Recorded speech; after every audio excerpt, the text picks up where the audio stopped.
Well, let's give credit where credit is due, and that's to Dr. Robert Cialdini. It's likely that our listeners have heard of Robert Cialdini. By the way, he's a PhD doctor as opposed to a medical or dental doctor, but he has a PhD, and he is considered the foundational expert in the science of influence. Over 40 years of research, really deep-seated research, 2 New York Times best-selling books. The first one's called Influence. The second one's called Persuasion. He's about to publish a third, which I believe will instantly become of his 3rd New York Times best-selling book. And I want to give him credit. So right now, we are doing book club for my clients. If you're a client, you know about this. Book club, we're reviewing the book Influence, his first book. And in the book Influence, I'll summarize it very quickly for you. Robert Cialdini defines 6 fundamental principles of influence. That when you master these 6 fundamental principles of influence, it makes an incredible difference in your business, or in our case, in your practice. So let me just list those 6 fundamental principles of influence, and then I'll explain what we're going to do in this podcast. So here they are, and I'll number them 1 through 6, but they aren't in any particular order. Number 1, social proof. That's that people want to follow others because it makes it a safer risk when you follow what other people are thinking. Number 2 is reciprocity. Reciprocity, we all know what that means, that when someone does something nice for you, you're more inclined to do something back. Number 3, it's a dual concept. He calls it commitment and consistency. Commitment and consistency. And human nature is such that if you make a commitment, you're much more likely to follow through. And I'll explain how to use that in your practice. Number 4, the concept of liking. And liking is it's simple, but it's profound. And that's that we tend to like people that are like ourselves. But we also tend to align ourselves with people that think like ourselves.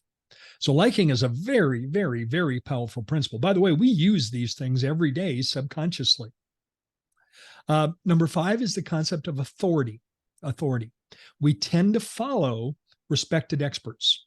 And it's a shortcut. We don't have to figure out things for ourselves. Like if we're at the bookstore. Now, I know, Naren, today people shop a lot differently. We primarily shop online.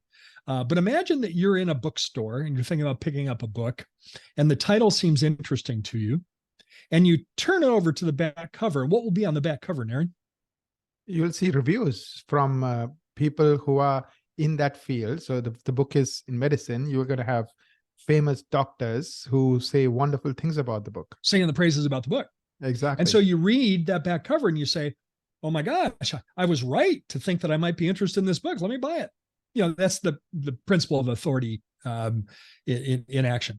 And then the 6th is scarcity. And scarcity is, again, a simple but profound concept. We want things that we can't have. We want more of what we can have.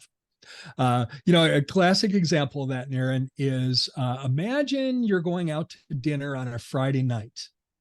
And you walk into a restaurant and it is wide open. Wide open. You pick any seat you like. No one's in. It's Friday night at 7:00.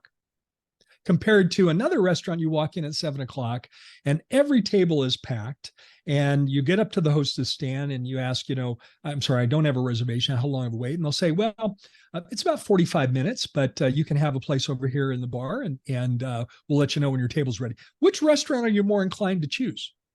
The one where there's no spot. Yeah, the one that you can't have.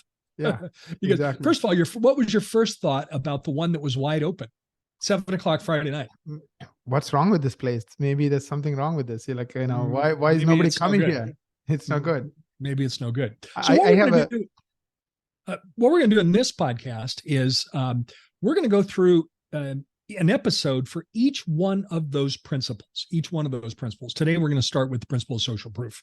And we're going to talk about specifically how to apply this in your practice. So it's not meant to be academic or ivory tower, but literally how you can listen to this episode and apply it in your practice. And so starting this week, every other week, we'll cover one of these episodes. And this has a specific application to your journey to successful resign from PPO plans for a number of reasons. But one reason would be it's going to allow you to attract people that are really aligned with your practice. They appreciate you for reasons other than you're on their insurance plan.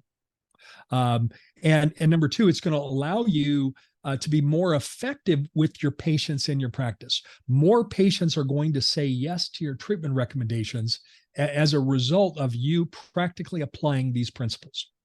And I believe, Naren, both of those outcomes, attracting more people who appreciate you for reasons other than on your insurance and getting more of your existing patients to accept your recommended treatment, I think any of our listeners would say those are great outcomes.